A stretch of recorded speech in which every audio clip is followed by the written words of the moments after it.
我哋法王院咧，我哋今次咧係特登幫文殊菩薩啦做開光安坐典禮。咁呢尊文殊菩薩咧係我哋山西五台山文殊菩薩嘅示現道場嘅一位大菩薩。咁我哋香港咧係比較少見到咧係專供文殊菩薩嘅文殊殿嘅道場。咁點解我哋香港佛教法王院會打算供奉文殊菩薩呢？第一，文殊菩薩喺我哋佛教四大名山當中咧，四大菩薩當中咧，佢係屬於智慧第一。咁我哋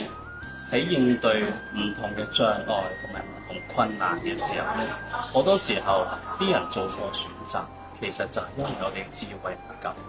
所以我都希望可以由山西五台山呢個文殊菩薩示現法跡嘅呢個道場，可以將佢咧請到嚟我哋香港度供奉。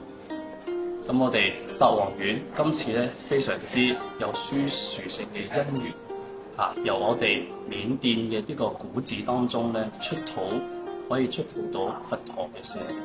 咁後尾咧就由斯里蘭卡嘅國師強大法師咧特登送嚟香港同我哋法王院咧結呢個成緣，因為咧佢都知道咧我哋法王院咧開光在即，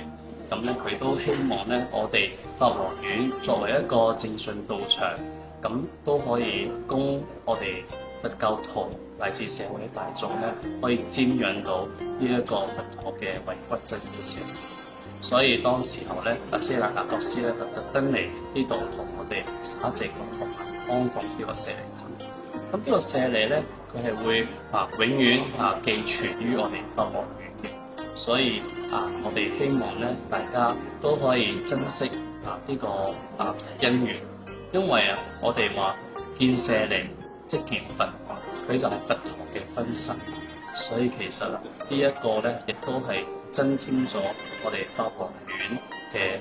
呢個宗教嘅禪養。我哋見到佛菩薩嘅莊嚴，我哋見到佛菩薩嘅相貌，我哋見到佛菩薩嘅種種嘅殊勝。你睇到佛菩薩嘅當下，你個心其實已經清淨，係有智慧嘅。所以有時候就好似我哋睇手機睇電話一樣，你睇到啲 video， 你覺得好笑嘅，你會笑；你會睇到悲傷嘅，你會喊。但係如果我哋睇翻下佛像，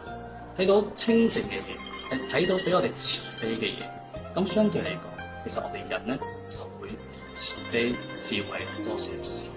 所以我都希望我哋而家現時年青人咧，都可以多啲接觸下我哋佛教文化。我哋唔一定要禮拜，我哋唔一定要供奉，但係咧，我哋要先認識佢。